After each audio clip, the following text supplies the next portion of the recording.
Okay, welcome to this video. I'm going to start talking to you a little bit about, in calculus, there's a section called area between two curves, and it's via the definite integral. In this case, I want to show you the whole process for doing it via limits.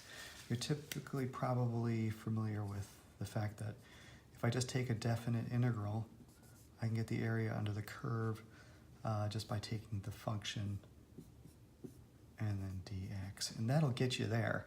But instead, I'm going to do area equals the limit n approaches infinity, summation,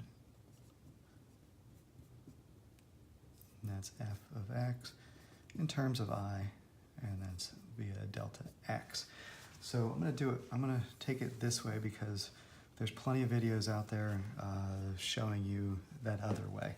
So, and plus that, you're in a math course and they're going to teach you, they want you to know the other way. So I don't want you to neglect that. I want to focus in on that method right there. So I'm going to quick erase all of this off of here. All right, so let's talk about area between two curves. All right, so if I have, let's just say f equals x right here. All right, so, and I have over a certain range. Let's just say a equals, a equals 1, and we'll just say b equals 5. So what we're going to go over is if you create a series of rectangles, and hopefully I don't overwrite myself too badly. There we go, that's not too bad. I've got 1, 2, 3, 4, 5, 6. So I've got, we'll say n equals 6 number of rectangles here. So I can estimate the area under this curve, this line, just by taking a series of rectangles there. So the smaller number of, or the more number of rectangles I have means the width goes down of each rectangle, and the width of each rectangle is your change in x, because this is the x-axis, and that's the y-axis. All right, so you have a delta x, you have a number of rectangles. So the area under the curve, if you notice, I'm going to leave out the limit for now. N I equals 1, the starting point of I, and we increment all the way to n, in this case n equals 6. So then we have, what's the definition of the curve? So f of x, and it's not your normal x, because we need something that's going to increment with I. And if I just put f of x here, nothing's going to change in the summation. Essentially, that would be a constant then, or actually just have a variable x in it. So we're going to have to change this x into xi. I'll put a little star next to it because you see that in the textbook notation as well. It just means that this x is different than what you're used to. And then your delta x, which is your width of your rectangle. Okay, so really, this is the engine for how this system works. And then we're going to transform this into an integral. All right, so from here, your delta x. Well, we know the number of boxes we have, and we know a and b. Usually those are things given to you in the problem. So your delta x is going to be your total width, which is b minus a, divided by the number of boxes that you want to break it up into. So that's going to be n. Okay, I'm going to keep it in terms of n. Now I know I defined a and b here too, so we'll insert that later. And then we have, what is xi? The little star. Okay, so that is x in terms of I, so that I can move through this shape as we change I. So simply saying, if I have a starting point, which is right here, and then I want to add I, whatever value comes in here, it's going to go 1, and then 2, and then 3, times my change in x. So when I equals 1, I'm going to be right here, not right here. I'm going to be right here on this line right here. So we can also rewrite this, which we're going to have to do later, which is a plus I, and we can do it as b minus a over n. Okay? So ultimately, because we're going to want to change this n equals 6 to n equals infinity later, we'll probably keep things in terms of n as long as possible. Okay, so let's talk about that. So this is great visualization right here for how the system kind of works. So now if we remember our limits, we can do area under the curve as the limit as n approaches infinity. Okay, so we're breaking away from n equals 6, and we're making it a real integration engine here. So we have the summation, where n is going to go to infinity, and we're going to increment through, and we're going to say f of x I, right there. And then you're going to have delta x. Okay, so now from here we can plug in. So we still have a limit. I'm sorry if I'm tedious about writing these things out there. I just hate for you to lose them, right? For myself to lose them too. So now what is our function with this new notation? So we got to take what we got for here and plug it into our original function. Our original function is just f of x, or f of x equals x. So it's essentially going to be a plus I times b minus a over n. And that was my original f of x equals x. Okay, so I didn't have to do anything. If this was x squared, I'd have a little square up here. If it was a square root, I'd have the square root function over this. But in this case, I made it simple, and f of x equals f. So that plugs directly in there. And then my delta x, still sitting out here, is b minus a over n. And that is the delta x part of it. So now we've got an engine, because we have I going from 1 to 2 to 3 all the way to infinity, and that's going to be right here, multiplying in and changing it. So I have a summation of all those different spaces when I increments through the different integers. Okay, so let's start plugging in some numbers and seeing what happens. So we know that b, by definition over here, equals 5. A equals 1. Okay, so then these things start to get defined. And so I'll start it over here. Area equals, and let's see, limit n goes to infinity, summation n I plus, or I equals 1. So then we have 1 plus I, and that is 5 minus 1, which is 4 over n. Okay, and then we have our delta x over here, which is going to be 4 minus n. Okay, so now we just have a quick bit of algebra that we have to perform on that right there. And so ultimately what we want to get to is we want to isolate our i's. So we might have summation of I from n to infinity, I equals infinity. So that we can deal with. As long as we separate that totally out, we can deal with it later. Okay, so let's move along. Limit n goes to infinity, summation n is 1. All right, so this guy distributes to both of them. So I've got 4n plus I times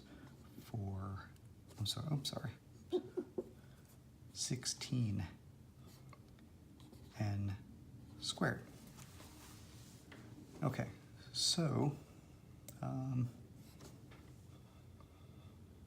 looking at that here, since this is a summation, because I have this nice plus sign right here, I can now break that into two parts. I'm still going to have the limit all the way out here, goes to infinity, but I'm going to have, I'll just put a big bracket around that. I'll have the summation of this one here, I equals 1n 4n. There's no i's in there at all. And then plus the other part, which is summation n I equals 1, I times 16 over n squared. And I'll put my n bracket there. So this guy is a constant right here.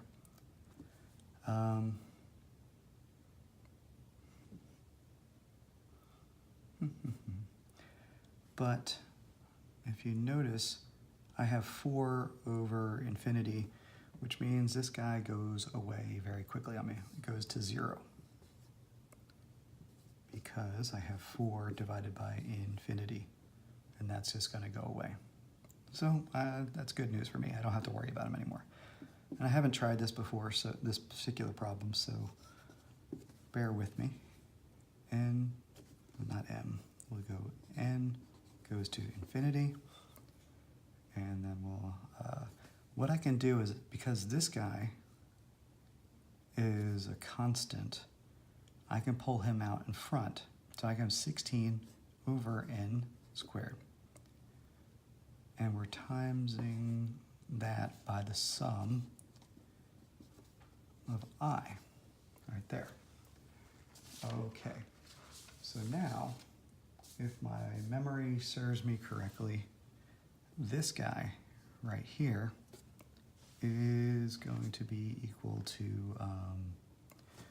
let me put it on another page and just to start clean. So I have A equals the limit n goes to infinity, and I have 16 n divided by n squared, and then I left it as I, and I equals 1. All right, so that guy is going to go to limit n goes to infinity, and I'm going to have 16 n squared, and then it's going to be, I'll have to really just quickly check my notes, and it's n plus 1, and I think that is divided by 2.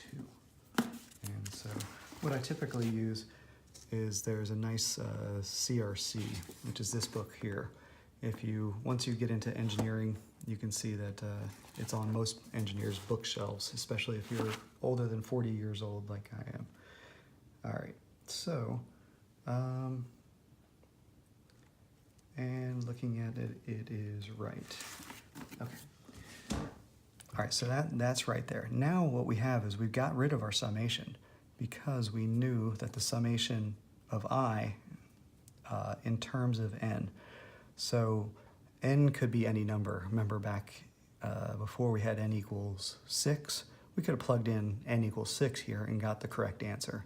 But in this case, we have n goes to infinity. So if you look at this, good things are about to happen because I'm going to have the same 16 n squared, and then I'm going to be able to chunk this guy out to be n squared plus n divided by 2. Okay, and then I can distribute this to both sides of that, and I can take care of this 2 with this 6 right here. So I'm going to turn that into 8. Okay, hopefully no mystery there. And I'm going to have, I'll just do one more step, I'll just keep writing. So got rid of that, I have that, and then I have n squared plus n. Okay, we're moving right along. Limit n infinity. So now I'm distributing those 2 out, and I've got 8n squared over n plus 8n over n squared. Okay, this guy first, because I can cancel that guy out, cancel that one out. I'm still left with 8 over infinity, which is going to be equal to 0. That goes away. This one over here, if I plug, I've got n squared, n squared. Those 2 go away. Okay, so my limit, n goes to infinity equals, or of 8. That's all I'm left with. So that equals 8. Okay, so very, very good. All right, so now that was just one curve. Now we just got to move it to 2 curves, and it's going to be very, very simple from here. So if we know how to do that, you know how to do the next step. So I'm just going to stick on the same board here, erase this stuff out. So if you remember our original function, we had just a straight line, and that was f equals x. Right. Well, let's add, we'll make g of x equal to x squared. Okay, so area between 2 curves, right there, and I probably shouldn't have done that because I want to draw little rectangles. Area between 2 curves is going to be the top rectangles. You're going to get areas, and then minus the other ones, minus these rectangles. Hard to see with all my sloppy writing. Okay, basically you have same deal. Limit n goes to infinity. Actually, you know what? Let me take it a step back so just to make sure everybody understands. n(i) equals 1. So I'm going to have really the function x minus g of x, and these are i's, these are in terms of I, all of that times each delta x.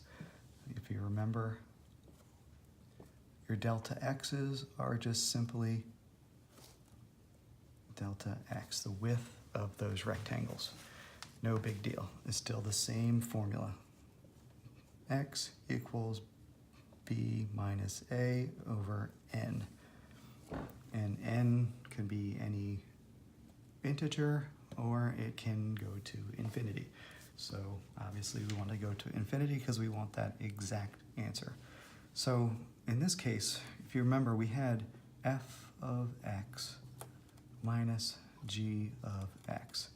That's this guy right here.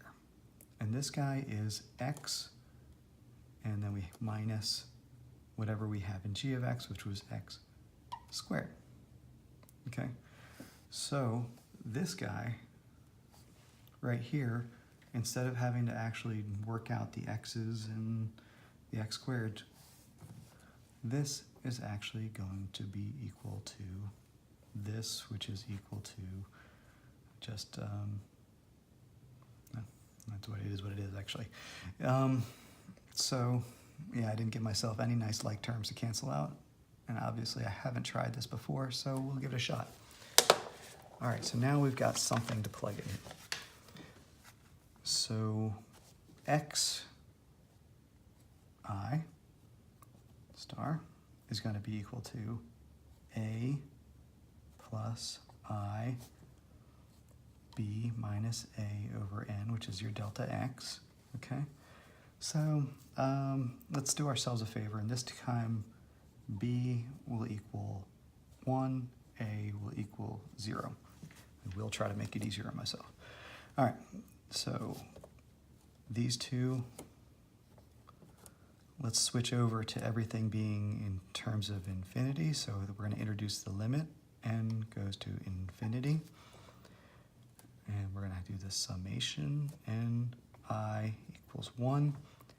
And now we've got x minus x squared times delta x. All right, so what happens here? So it's going to work out pretty well. I think it's going to follow most of the same stuff that we've already done. I need to plug in, I need to replace that, I need to replace that, and that. Okay, so in this case, it'll be 1 minus 0, 1 over n, 1 minus 0. And then this one will be I over n, because 0, 1 minus 0, that's all it is. Okay, so moving right along, limit n goes to infinity, and we have our summation still there. We have our I equals 1 still there for notation. This all equals area. And then we do our first x, which is I divided by n minus, and it's I squared over n squared. Okay, that's just this guy here. And then we have delta x, which is 1 over n. Okay, piece of cake. So next step is we're going to try to isolate. In this case, we're going to have an I, and we're going to have an I squared. Okay, we want to get two terms with that isolated so we can replace those with something that is in terms of n, in terms of n. And this one will be in terms of n squared, this one will be in terms of n cubed. So these will all be nice. All right, so distribute that in, and I equals 1, so I'm going to have I over n squared, and this is, essentially I can separate them right now, minus summation n I equals 1, and that's going to be n third over I squared. And this is all going to be the limit, and n goes to infinity equals a. Very good.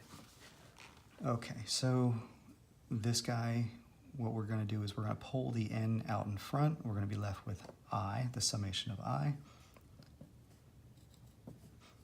And so I'm going to have 1 over n squared, and then I, if you remember from our last step, n plus 1 over 2. Okay, put that in parentheses. Minus, the next one is over here. So this one, the n is going to come out, 1 over n to the 3, and then we're going to have, let's see, this is, I gotta get my memory working again, plus 1, I remember it's over 6 this time, and yes, it's 2n plus 1. Okay, boom. Alrighty, so I'm going to have an n squared term, and so my only term that's going to live on from here, because this, I'm going to have two terms. I'm going to have an n over n squared term that's just going to go away to 0 right away, and then I'm going to have n times n, which is, and it's going to be 1/2 n squared over n squared. Those two go to 1, So this part of it, I'm going to have a 1/2, and then I'm going to have minus this guy over here. I'm just going to fast forward it through it because you don't need to see me do algebra, but it's going to be the 6 stays with it over here, so it's going to be n, and then we're going to have a little 2. So I'm going to end up with 1/3. And it'll be n3 over n3, and then it's going to be minus 0, minus 0. I'm going to have other stuff that I don't have to worry about. So my answer is going to be area equals 1/2 minus 1/3. And so it's 3 over 6 minus 2 over 6, which is going to be equal 1/6 equals area. Okay, so that is the answer that way. What you'll find is if you look at this function right here, let me just write it over here, area equals the integration from b to a, and my original function that I use, x minus x squared and dx, that I'm going to get to the answer a heck of a lot faster just doing that, not worrying about i's and remembering from your CRC book what n's and i's are equal to. So obviously if you're an engineer, you're going to jump right to that. If you're a mathematician, you want to see this right there. And because you're in a math class and not an engineering class, they're going to want you to understand that so you can get to that. So taking the integration of this real quick, you're going to have like a 1/2 x squared minus 1/3 x to the third, if you remember that. So you can already see I'm going to have a 1/2 and a 1/3 jumping out because b and 0, and we got the right answer here. So anyway, that was the area between two curves using the most difficult method possible, but hopefully you get a good understanding of limits, and you got a good understanding of how the little rectangles and estimation work out. I do want you to visualize, keep this in mind, and do it chunky. Think about it in chunks, like with the big rectangles, but I mean not in terms of infinity, so you can see it. That's going to help you in the volume stuff next. You're coming up to trying to do volumes rather than areas. So there's another video already created on that. It'll be posted soon. Anyway, subscribe to the channel so you can see updates, and good luck. I'll hopefully keep on chunking through different examples for different sections so that you can be an engineer who thinks like a mathematician while you're in this course. You can forget about it once you're in engineering classes, but for now, this is what you got to do. All right, thanks and good luck.